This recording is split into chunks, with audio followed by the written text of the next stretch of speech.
Today we're going to do a quick review of what we've learned in the first couple of lessons, and then we'll move on to a couple of new concepts. So let's review what we've done with the models of culture. This is the iceberg model. Does everyone remember that? And the main point here is the reason we're using the iceberg is to demonstrate that some parts of culture are visible, we can see them, but a large part of culture is invisible. We can't see it. If we look at it the other way, we can say behaviors, those things that we see, like greeting behavior, relationships between people, eating, language, all of those things you can actually observe. Those are your behaviors. Those are the things that we can see.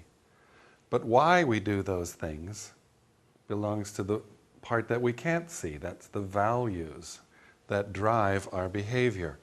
That's one important thing to remember about this model, is that the reason we use it is because this is the biggest part, meaning it's the most important part, and it has a big effect on our behaviors. And we said that this is a general cultural model. We called it a general model because it doesn't talk about the individual. It talks about culture in the big sense, in the general sense. Remember, we said a lot of the values are the same in every culture. People value family. People value individuality. People value relationships. So the main difference in the values in cultures is not what they are, but how you rank them, which things are the most important. And we use the word priority or priorities to describe which things are most important.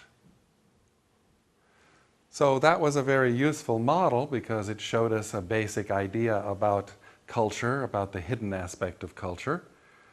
But it left us wanting more because it didn't explain how it affected us as human beings. That's when we went to the other model. This model, we had two names for it. We called it the tree ring model or the onion model because it looks like that. Okay? And the important part here was it's a personal model, and we started with the most important part in the center, which is personality. If you remember, we said personality is something we are born with, and culture kind of is put on top of our personality, very much like a pearl in an oyster grows layer by layer. So we said, first and foremost is your own individual personality.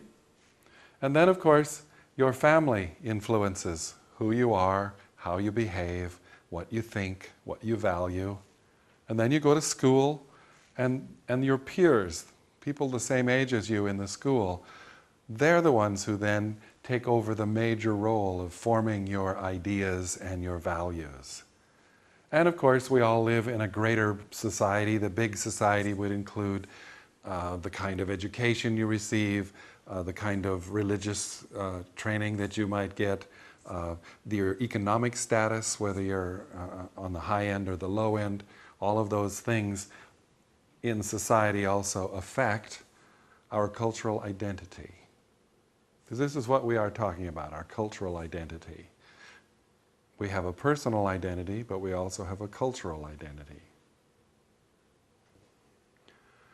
One of the reasons we were interested in the personal model of culture is that we needed a way to explain cultural diversity within a culture. In other words, not everyone is the same. Even brothers and sisters who have the same parents, grow up in the same house, have the same experiences, can be quite different from each other. Well, one way we do that is to talk about a different way of looking at how we see the world, and this is probably related to our personalities. We're going to talk for a moment about context. And we normally just divide it this way, high context and low context. The important thing here, though, is not necessarily the words, but this symbol here in the middle. This symbol, the double-headed arrow, has a name. It's called a continuum, and it's used by sociologists to show variation. to show variation. Now, what it means is that along this point you can move. If you want to be very high context, you move over here. If you want to be very low context, you move over here. So that's kind of a confusing concept, so let me give you some very specific examples. Let's talk about communication style. Communication style is how we interact with other people, okay?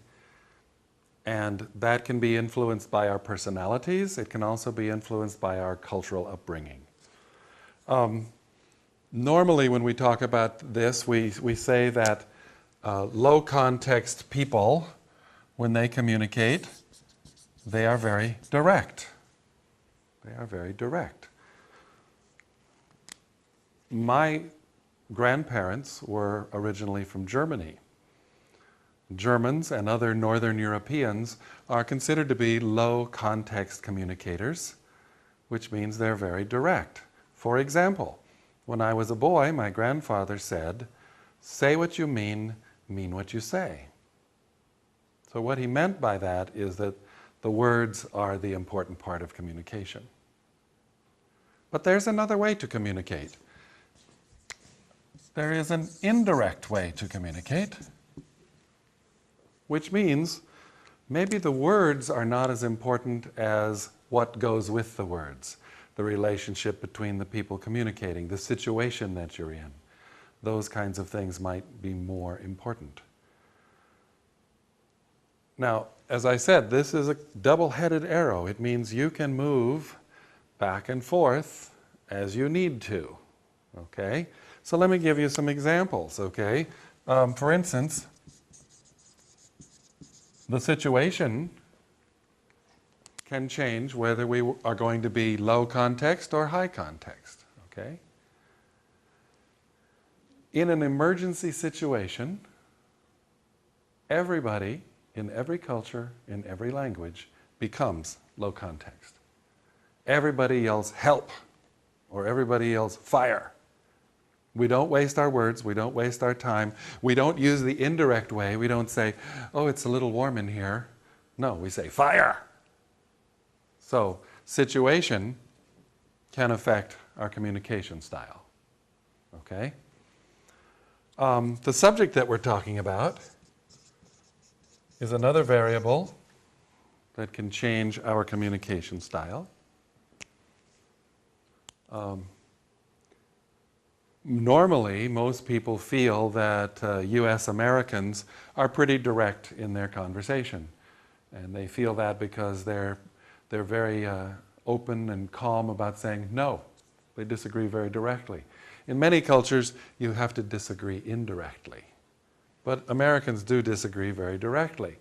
However, change the subject and watch Americans go here. All you have to do is talk about the bathroom.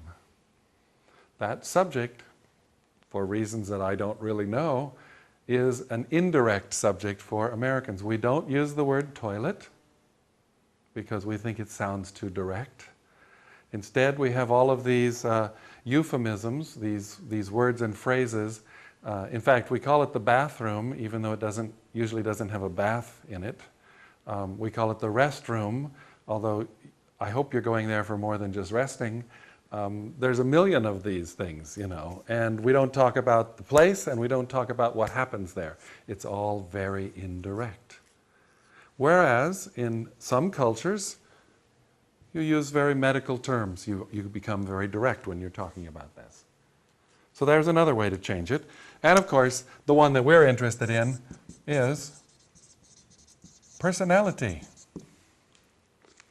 Because even if US Americans are usually direct, you are going to meet some Americans whose personality makes them feel more comfortable doing this kind of communication, the indirect communication. And in those cultures that are very indirect, many Asian cultures are indirect, there are going to be people who have the personality that make them feel more comfortable doing this. Now this concept of you know, two sides but not staying on one side, being able to move back and forth, This is why we put the two arrows here. This is why it's called a continuum. It means it continues from here to here, and you are not stuck in any one place. It's quite interesting.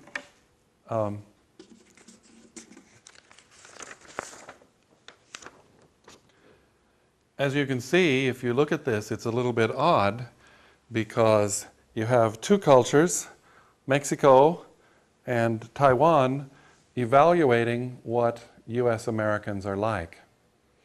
This research came from business, where both countries, Taiwan and the US, have plants in Mexico using Mexican workers. So how do the three relate? And if you'll notice, it's almost opposites. The Taiwanese think Americans are friendly, but the Mexicans think they're reserved, in other words, not so friendly. What's going on here? Well, it's the same thing we were just looking at. It's a sliding scale, right? What some cultures see compared to themselves may be the opposite of what a culture on the opposite end would see when they're looking at the same person or the same group. One of the ways to think about what we just looked at is the fact that we all tend to have an us and them mentality. Our group is us, everybody else is them. And that can cause some problems. So let's look at some of the vocabulary that goes with that kind of thinking. The first word we want to look at is stereotype. You've probably heard the word before. If you think about it, type means a kind of something, and stereo actually means surrounding or all. So stereotype is qualities that we give to a group of people.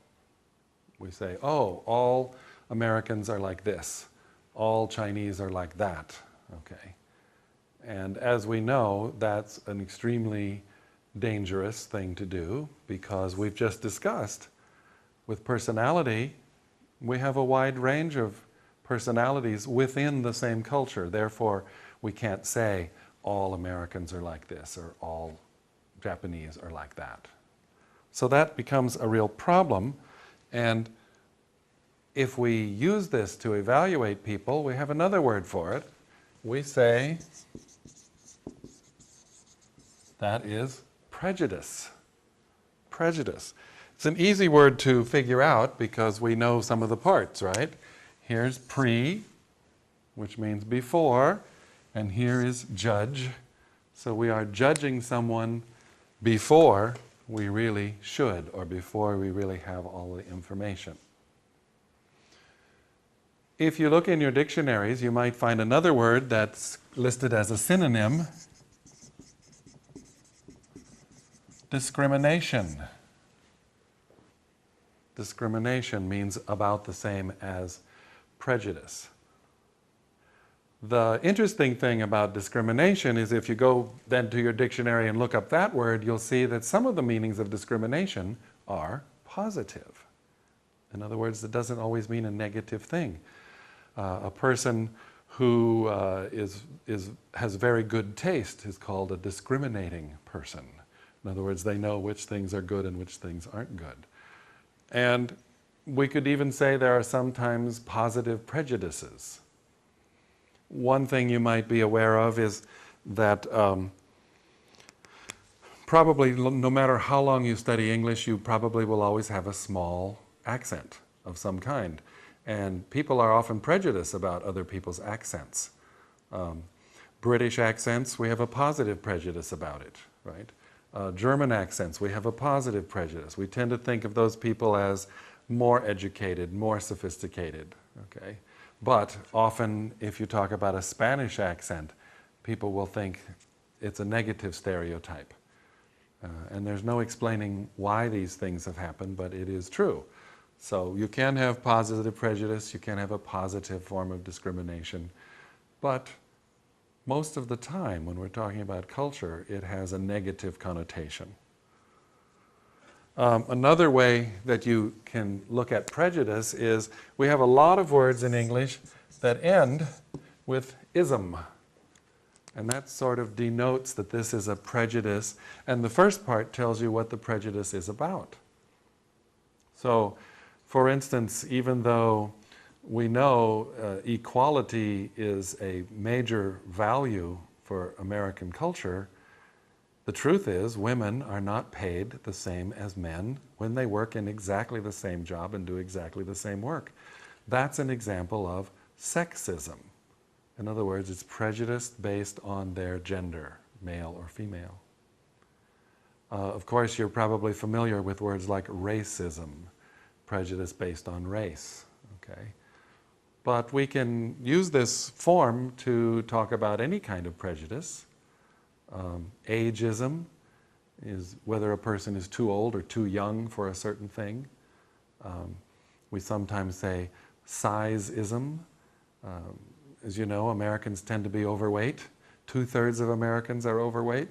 They're pretty big, and sometimes they're too big, and they're discriminated against because of their size. So this is an interesting thing, and you'll know that it's there, okay? However, we all have stereotypes, and we all have prejudices. Even when we don't want to, those things exist. So let's see if we can figure out why. Well, it has to do with how human beings learn. What we do when we learn is, step one, we observe. We see something, and we try to understand it, okay?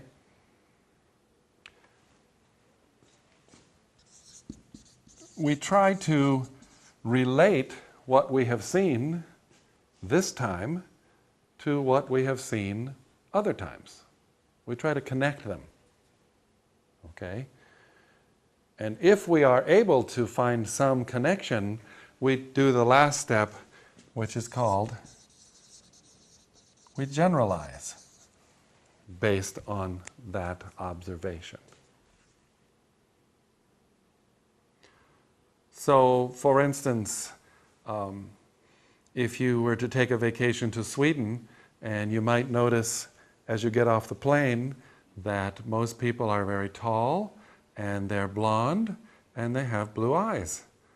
And you keep meeting people that look exactly the same, you would generalize that most Swedes look like this. And that is a stereotype. And in fact, that is a almost true stereotype, although not quite. Okay? Of course, it doesn't apply to everyone in the culture. So this concept of how we learn, observe, relate, and generalize, is actually what causes us to form stereotypes.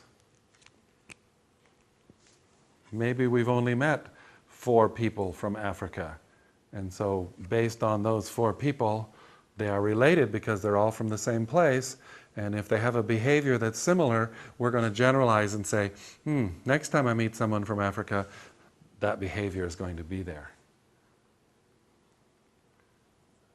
It's not something we do to harm other people, but if we're not careful, if we don't understand what a stereotype is and how weak that is to help us evaluate new situations, then it can be dangerous. So there are a few other vocabulary words and concepts that we need to talk about. One thing you may often hear is the word ethics. Ethics.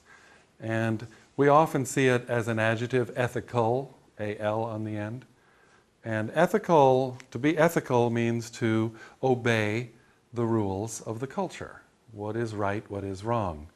Often ethics is combined with the word morals. And those words are both used in religious context, but they don't necessarily have to be religious. So one is ethical if one obeys the generalized rules of the culture. Another word that's very similar, that's a little more difficult, is aesthetics. Notice the spelling, And then here's the hard part, the sound of the S and the TH immediately. Aesthetics. Aesthetics. It's a very difficult word to pronounce, but it is kind of important to us. Aesthetics means a cultural sense of beauty. What is a good design? What is beautiful in a specific culture? In the past, before we had global electronic media, I think aesthetics were more separate than they are now. I remember when I was in high school, I was in a bigger city and I saw a car driving down the street that looked like no other car I had ever seen, and I just was like, my God, what is that, you know? It turned out to be a car from France. It was a Peugeot. But now, if you go to France and look at the Peugeot models of French cars today, they look exactly like American cars and German cars and Japanese cars. The development of the world market has also developed a world aesthetic. Our products now have to be attractive not just to our own culture but to other cultures.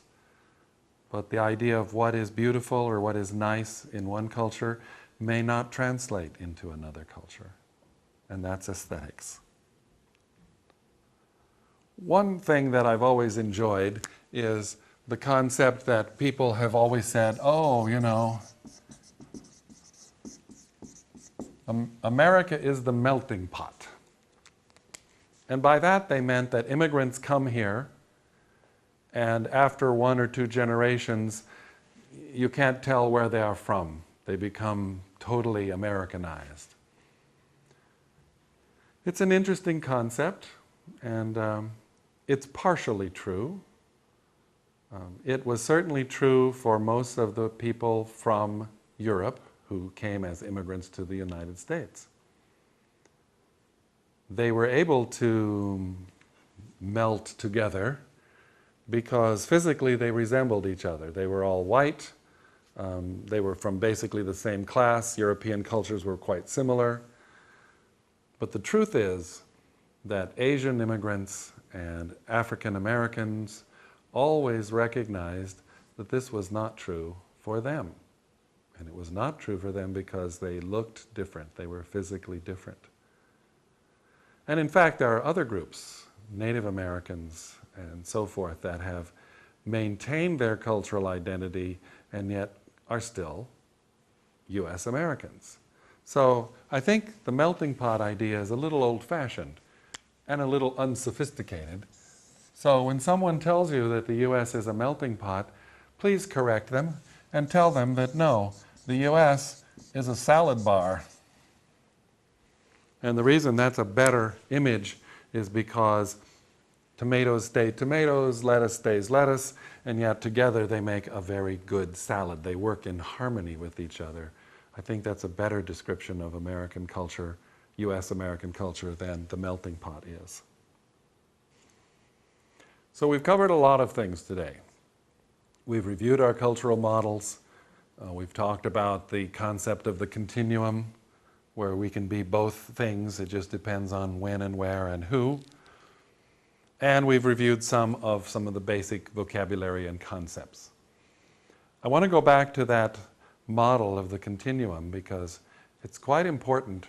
It's a good way for you to understand your experiences here and yourself, because you might wonder, why do I feel this way sometimes, but in other situations I feel the other way? It's because we have this continuum going.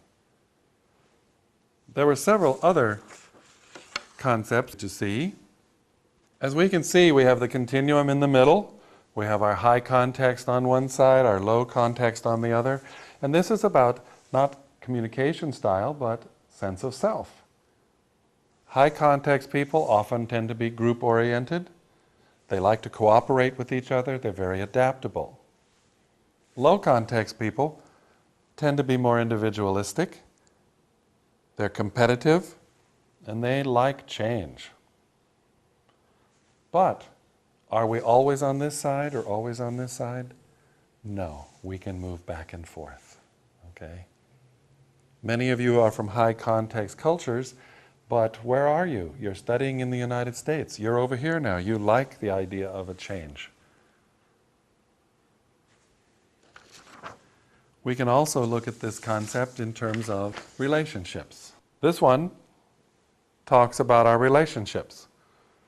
Over here, low context, we know US Americans are low context. There's their main idea, egalitarianism.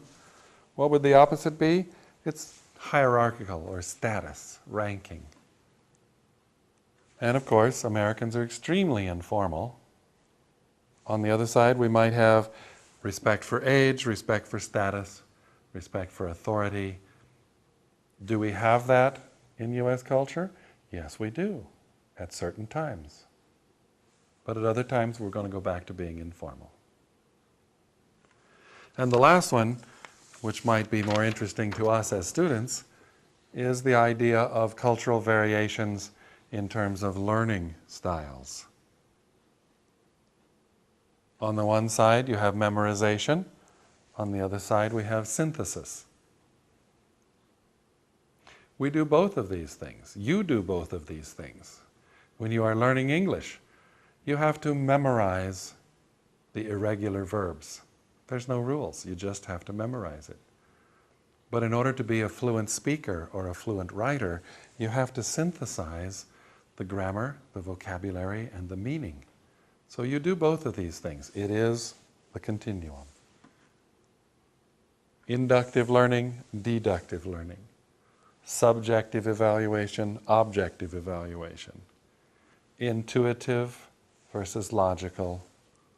Holistic, analytic. Results-oriented, and process-oriented. All differences that we can see in terms of how we learn and how we use what we learn. But remember, they're on a continuum, so sometimes we'll do one, sometimes we'll do the other.